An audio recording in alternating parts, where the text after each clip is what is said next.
faz com o corpo. Meu Deus, como pode? Pastor, a partir de uma foto comentada deste jeito, né, cujo início ali recebe logo a alcunha de gangue, né? A partir dessa, entre aspas, gangue, a pessoa chega até o aborto mas eu demoro a entender uma pessoa que esteja estudando direito, demoro a entender, a perceber que isso aqui foi escrito por uma pessoa a partir de uma foto com 10 pessoas que ela nem conhece, ali não tem o nome de quem é, né? Se for minha família, né, senhora Cláudia? A senhora disse que a minha família é uma gangue, se aquela foto ali fosse da minha família, não é, mas se fosse, a senhora estaria chamando essas pessoas de gangue, né? Então, pastor, como é que o senhor vê essa coisa toda aqui? Aqui entrou aborto, entrou mais um monte de coisa, levar para a cama, coisa. O que que o senhor poderia nos contar a mais aqui sobre, né, nos contar sobre isso aqui, pastor? Eu começaria com um verso do profeta Oséias, né? No capítulo 4, ele diz assim: o meu povo está morrendo porque lhe falta o conhecimento. O conhecimento ali não é o conhecimento da futura doutora Cláudia Vieira, conhecimento humano, mas sim o conhecimento de Deus.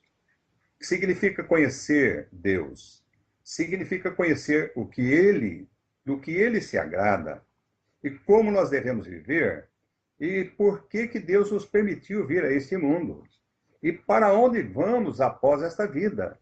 Porque nós temos um espírito, sabemos que somos diferentes dos animais. A vida não vai se encerrar depois de 80 anos, no máximo, ou 90. Agora está se esticando um pouquinho mais, capacidade de viver um pouquinho mais, mas a maioria mal atinge 80 anos.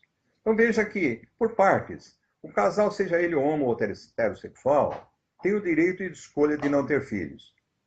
É uma pena o casal que faz essa escolha de não ter filhos. Porque eu acabei de ler um texto aqui maravilhoso que diz que os filhos são herança do Senhor. E eu já estou com 65 anos, sou avô de 3 netinhos, ou seja, um casal de gêmeos e uma netinha, e minha filha caçula está esperando neném. Ela se casou 2 anos atrás, está esperando o primeiro filho. E eu vejo que, como é gostoso ser avô. Agora eu lembro como foi gostoso ser pai. Meus filhos me tratam de uma maneira, a minha esposa, que eu fico assim muito grato a Deus, porque eu os criei segundo os ensinamentos de Cristo, da Bíblia, de Deus, e levei pouco a pouco eles a entenderem a necessidade deles próprios terem uma vida com Deus, uma vida temente a Deus. Então a escolha de não ter filhos realmente para mim não cabe aqui qualquer justificativa. Ou seja, a pessoa que faz essa escolha perde. Mas eu respeito, porque cada um de nós temos não o direito, mas nós podemos escolher o que nós queremos. Entendeu, né? Uma coisa é ter o direito de escolha. Não, nós não temos o direito de escolha. Deus nos colocou no mundo para nós procriarmos. Porém, se não procriarmos, nós devemos procurar qual o objetivo que Deus tem para a minha vida e não permitir que eu tenha um filho. O meu filho, meu segundo filho, ficou 9 anos e nós oramos 9 anos para que eles tivessem um filho. Eles queriam ter um filho. Deus, depois de 9 anos, ouviu nossas orações e os presenteou com um casal de gêmeos. Então, o casal é um menino e uma menina. E eles têm um amor tão grande por nós que, olha, é algo assim fenomenal, é algo maravilhoso. E ela diz, então, que seja ele homo ou heterossexual. Minha cara Cláudia, desculpe, mas a criança, para poder crescer sadiamente, ela precisa, se for menina, ela precisa ter o referencial do pai, ou de um tio, ou de um avô, se no caso, por exemplo, uma separação. Porém, a criança que cresce sem a referência de um adulto, pai, uma mulher, uma menina, ela pode vir a ter problemas no futuro. Problemas psicológicos, problemas de autoaceitação e outros tipos de problemas. Eu não sou psicólogo, mas nós conhecemos isso bem de perto, porque sou fundador de 2 orfanatos, sendo que o primeiro deles hoje atende a mais, quase 700 pessoas ou mais. Então, nós conhecemos de perto a dor da criança sem um pai e sem uma mãe. Homossexual, jamais uma dupla homossexual, não um casal. Não existe casal homossexual. Existe casal heterossexual. É isso que está em toda a Bíblia, em toda a história da humanidade. Jamais houve casal homossexual. Isso é criação recente de cabeças que querem destruir a família. Aí sim, de pessoas que não querem o mal apenas para si, querem que outros também participem desse mal. Bom, ela diz também, logo a seguir, que antes disso, cada pessoa tem o direito de escolha sobre o seu corpo. Eu já disse, engano seu. Você não tem o direito de escolha. Você pode escolher, mas se a escolha for mal feita, você vai colher o que você plantar. Não há dúvida alguma. Se você escolher o mal, você vai receber o mal. Se você escolher o bem, vai receber. Se você plantar o bem, você vai colher o bem. Então, faculdade nenhuma vai ensinar isso. Sabe quem é que vai ensinar? É a escola bíblica dominical. É isso que você precisa, Cláudia. Conhecer a realidade do que fazem as igrejas evangélicas nos domingos de manhã, onde nossos filhos foram, agora nossos netinhos estão indo para aprender a palavra de Deus. E com a aprendizagem da palavra de Deus, eles se tornarão pessoas muito mais relacionáveis do que pessoas que crescem sem Deus. Ela diz que até concordo que a questão do aborto, por envolver uma terceira pessoa, e até mesmo dados científicos, merece uma discussão mais cuidadosa. Não, não é somente uma discussão mais cuidadosa. O aborto deve ser proibido, é crime, está se matando uma criança. Até agora nós só vimos se enfocar no bem da mulher, mas se esquece que quem determina na gravidez, quem determina a alimentação da criança é ela própria. É ela que solicita a mãe. E não é a mãe que tem o poder de determinar sobre a criança. Então é um outro ser. E esse ser não pertence a ela. O seu filho, pai e mãe que estão me ouvindo, não lhe pertence. Pertence a Deus. Durante um tempo, Deus colocou eles nas suas mãos para que vocês cuidassem deles. Assim como Deus colocou nas minhas mãos os meus 6 filhos. Quase que tem o mesmo número aí que o casal. 2 apenas a menos. Só que 2 deles nós adotamos. Nós temos 2 casais de sangue e um casal adotivo. Aliás, um dos filhos adotivos é um africano, que foi adotado aos 19 anos de idade. É uma coisa linda. Até hoje, passados 25 anos, mais ou menos, ele me chama de pai.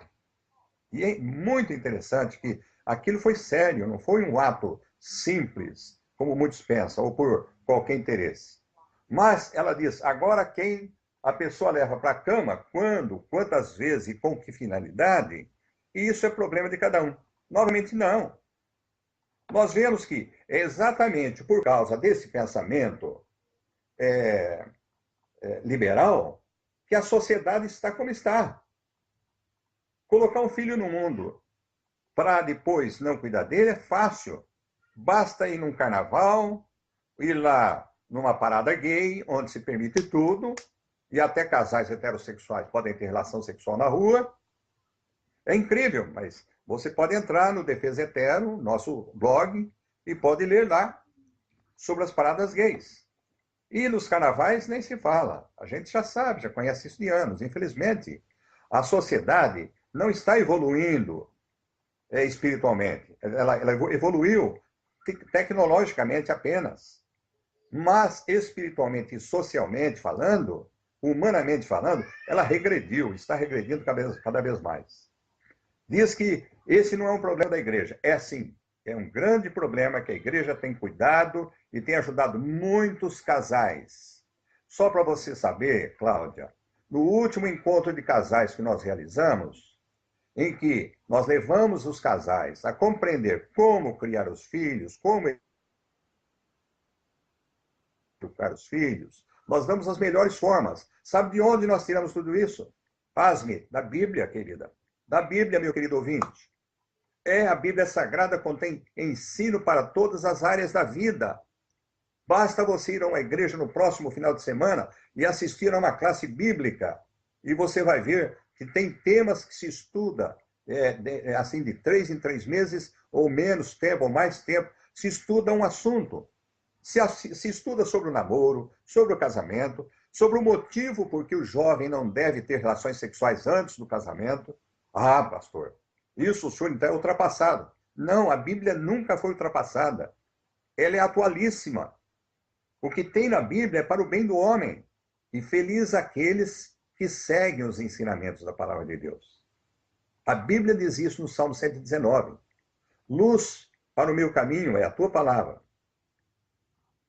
Eu tenho certeza que se você também procurar buscar na palavra de Deus, você vai encontrar uma maneira uma maneira maravilhosa, bem gostosa de se viver, em que você vai conhecer coisas que ainda os teus olhos não estão capacitados para enxergar. Porque tem outro verso da Bíblia, lá na carta de Paulo, a primeira carta de Paulo aos Coríntios, capítulo 2, versos 14 e 15, que diz assim: o homem natural, que é toda pessoa que nunca foi à igreja, nunca se preocupou com Deus, nunca buscou conhecer a palavra de Deus, o homem natural não discerne espiritualmente.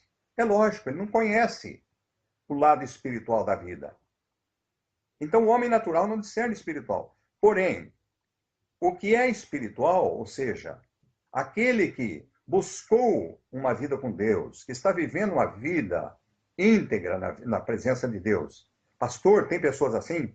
Tem, e milhares, minha querida Cláudia, e caros ouvintes, milhares de pessoas ao redor do mundo. Somos 2,3 bilhões de cristãos ao redor do mundo, a população mundial.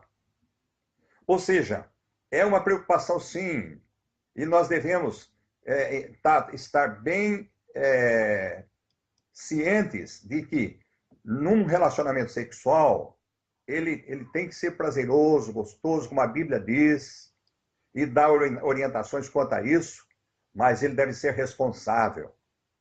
E quando fala em responsabilidade, aí o problema é da sociedade, o problema é da igreja, que às vezes não ensina sobre isso, ou de quem não frequenta a igreja. Então, assim, é um problema da mídia também, que não, ao invés de usar novelas aí que um trai outro, e que é uma traição total, dá nisso. Acaba em problemas sérios, graves para a sociedade. Conseguiu entender um pouquinho, Cláudia? A gente vai ter oportunidade de falar mais. Você vai ter oportunidade de ver mais artigos nossos. Eu creio que devo ter respondido aí o seu questionamento, né, meu caro Alex? Sim. Pastor, eu queria ler aqui um trecho, por incrível que pareça, né? A gente sabe que não é incrível assim, né?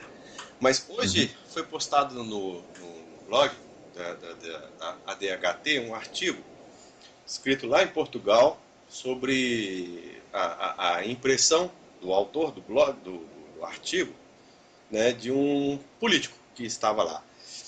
Nesse artigo, o autor cita aqui, entre aspas, né, um